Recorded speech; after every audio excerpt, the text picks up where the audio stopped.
Hi, ePush. I'm going to walk you through the last resistance of Native Americans and the white settlers in the late 1800s.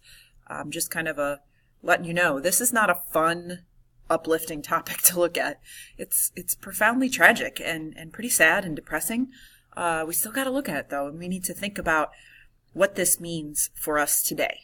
So, I'm going to throw first a question to you. Now, make sure as you go through this, I'm posting these on my website. They'll be on Classroom. Make sure you click the links. Make sure you take a look. I'll do what I can here, but there's some really important video clips that you really need to see to get the true picture of what's going on here, okay? This is an interactive show, so I'm kind of limited what I can do here, but I'll walk you through it. So I'm throwing a question to you. Why were Native Americans faced with a very hard decision, impossible decision? Fight, flight, or assimilation by the 1860s. So we have seen that this isn't the first time that Native Americans have been forced to kind of make these choices. Way back in 1794 with the Battle of Fallen Timbers. We saw the Battle of Tippecanoe. We saw the Indian Removal Act. Okay, so think about the motivations behind those things, why they were happening, what were the effects, and why does that make it really hard for Native American leaders to trust the U.S. government? So we've got, hold on. This is off the screen. Okay, so this says Homestead Act 1862, which is really important to understand because as you hopefully saw in Chapter 26, the Homestead Act was passed during the Civil War, part of a revenue-raising thing during the Civil War, where Abraham Lincoln was allowing for really cheap land to be sold off to settlers.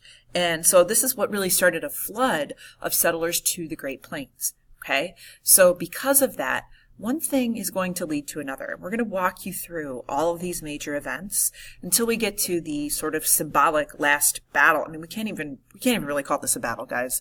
The last violent event that we'll see here before we really see the quote-unquote end of Native American resistance. Okay, so we're going to walk you through all these things together. All right, so the first major event, remember I said 1862 Homestead Act.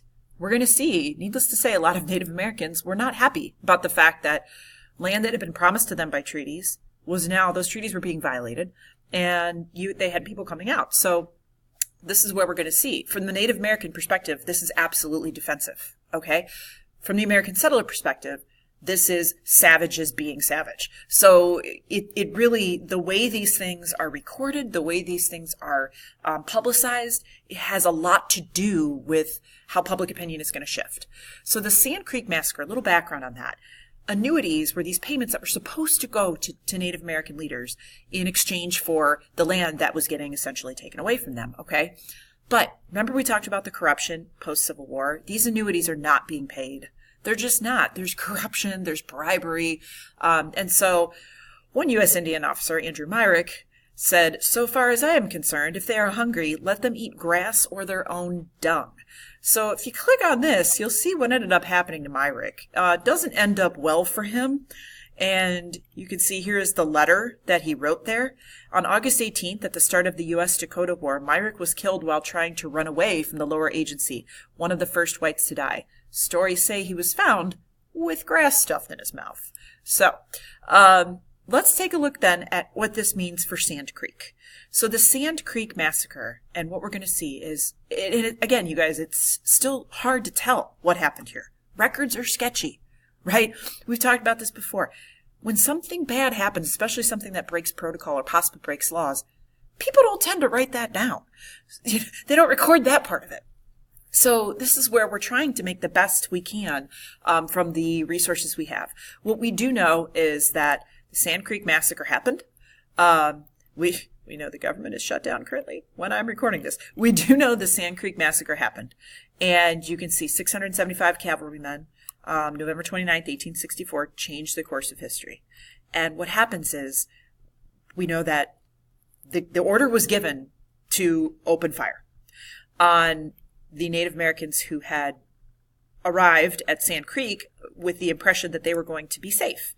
So they were told, hey, if you report, you'll be safe. Well, we had tons of people getting killed. And so what ends up happening, and this is, I think, an interesting story of some upstanders. We had two captains, two American soldiers, who refused to participate in the massacre. And that's really going to echo later on when we study Vietnam. and we talk about the My Lai massacre. There's also 2 soldiers there who basically say, I'm not following this order. This is a wrong order. I'm just not doing it. Which is a big deal when you're in the military. You can't just you just can't not follow orders. So they refused. And I think that's an interesting thing. So this is where I think a lot of times whenever people try to go, oh, it was a different time, right? Let's give them a pass. Look at their letters. You guys, they knew it was wrong. That shows you people knew it was wrong. Look what he says right there. Okay? He knew it was wrong, right? So I refused to fire and swore that none but a coward would. So it's just like, we got to be careful when we give people a little bit of a pass, and say, well, it was a different time. Like, yes, but at the same time, there's some things that are just right and some things that are just wrong, you know? So this was 1864. Now, as word got out about the Sand Creek Massacre, it made Native American chiefs even less willing to trust the people that were telling them to submit. So we saw retaliation, and that was Fetterman's Massacre, 1866. And this chief, Red Cloud, tricked Colonel Fetterman into an ambush, and now we've got U.S. soldiers killed. So this violence is going back and forth and back and forth. And what happens then is the government says, look, we can't keep doing this. We got to fix something. Let's try something new. They created the Bureau of Indian Affairs, which was built upon the group first created in 1824. But both sides are, at this point, really hesitant to trust each other. Can you see why? You know, I mean, the Americans going out there are being killed. They're hesitant to think anything other than, hey, the Lakota and Dakota Sioux are a bunch of savages that just murder us. And from the Lakota perspective, they're like, why should we trust you? Right? You guys are blatantly violating treaties. And, you know, remember this? Like, their perspective is, we don't trust you. We know what happens when we listen to them. So we do see a treaty signed in 1868. And this was, again, another attempt to try to stop some of the violence that was happening. It guaranteed Lakota ownership of the Black Hills, which is in present-day South Dakota, which was an area that was really symbolic for a lot of religious reasons to the Sioux. Okay? Like, it was a spiritual area. It was something they really wanted, and also give them hunting rights in these territories. So the intent was to try to solve some issues. And it worked for a while until this happened. All right? And what starts to happen is people just start going to the Black Hills and violating the treaty and coming out, right? And needless to say, the Sioux are not happy about this. They're like, hey, we got a treaty here. Aren't you going to follow it? No, we're not, right? So this is where we see one of the most lopsided defeats here. And I think some of it has to do with Custer's ego. You see National Treasure?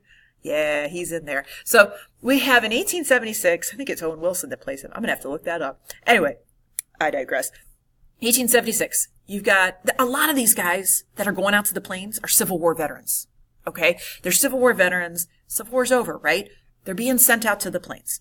George Custer, guy who is notorious for his ego, is sent out here and basically decides he's vastly outnumbered.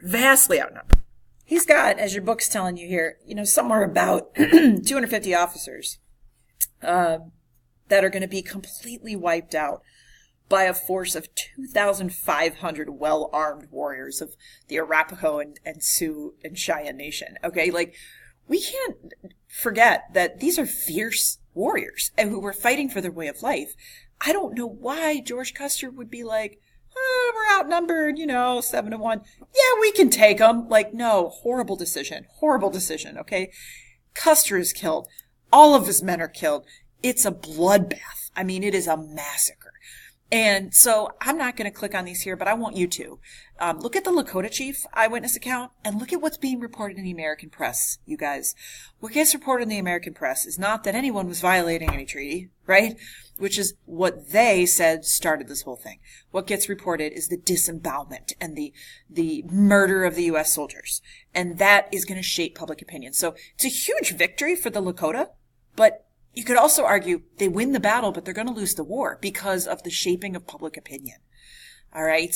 So at this point, just the violence is so bad. And the government really didn't know what to do. So they said, hey, let's try to assimilate them. Okay, let's go to the reservation system.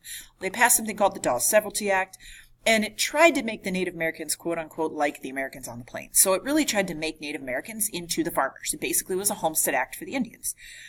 And some tried it, and, it worked okay, but a lot tried it, and it didn't work, because remember, the Plains Indians, These are nomadic people who followed the buffalo, right? The U.S. government is targeting the buffalo to starve people.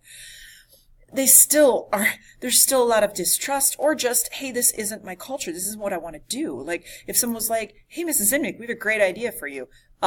You get to go live out in South Dakota and be a nomadic farmer or a nomadic herder. I'd be like, well, that's nice. Thank you for that offer, but that's not like what I want to do, right? Like, Helen Hunt Jackson is a person that's also kind of showing that, hey, people knew what was going on. She published a book in 1881 called A Century of Dishonor, and really traced all the broken treaties and broken promises. And she really wanted that to be like an Uncle Tom's Cabin, what that did for slavery. Remember that? She wanted it. That's what she said. It really didn't, though. You know, and I think this is, again, the power of what the press was able to do and how these stories were being told. Another attempt at assimilation was the Carlisle Indian School. And so I got a video clip for this that you really need to see. It's going to make some sense of all of these pictures for you. And I would say it's a misguided attempt. You know, it's still somewhat rooted in the racism of the time. So you're going to click on this. You're going to check out those minutes. You're going to see what I'm talking about. Okay. Again, it's a tragic story. All right. We're going to take a look in class at 4 different leaders and 4 very different difficult decisions and what they did. Did they fight, flight, assimilate? We're going to use the Gale biography in context. So Quanah Parker, Chief Joseph, he's one that tried to outrun the U.S. government, thought that would be safest for his people if he could get to Canada, got really close, and then was captured and gave this just heart-wrenching speech. So check that out. We've got Geronimo of the Apache, and then we've got Sitting Bull. And I want you guys to pay close attention here to what happens at Wounded Knee in 1890. You know, you'll see this called a battle. You guys, I hesitate to call this a battle. This isn't really a battle. This is the symbolic last event we're going to see that just, it ends in tragedy. So I think really what we can say here is, what we can say that both sides would agree on is this is pretty sad. You know, I think, it's not a happy ending.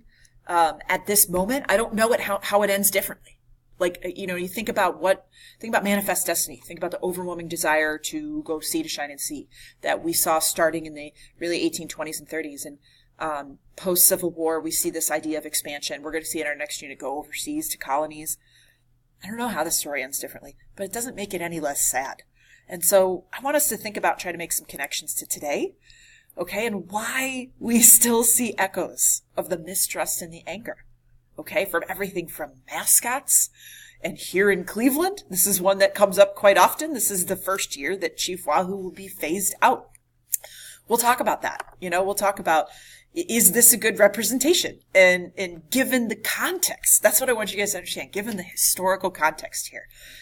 I think that's a big part of the story, okay? We'll talk a little bit about the Dakota Access Pipeline. You guys, the treaty that they are saying this violates is the Treaty of Fort Laramie from 1868. That is the treaty that they're saying this proposed pipeline violates. These are still conversations we're having. And then if you have time, in class, we will watch this.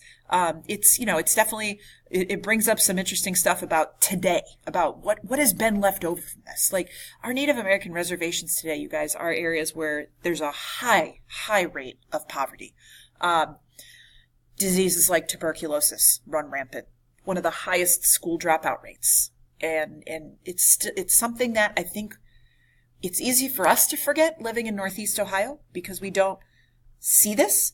You know, we're not in North Dakota. We're not near reservations. And there's a reason for that, isn't there? There's a historical reason for that because they were pushed out quite early where we live. But there's a large part of the country where this is happening. And so we'll check this out too. All right. So as you go through 26, look at, how each event is being viewed in really different ways and how we see the Plains Indians try kind of in vain to hang on to their way of life, and what this means for us.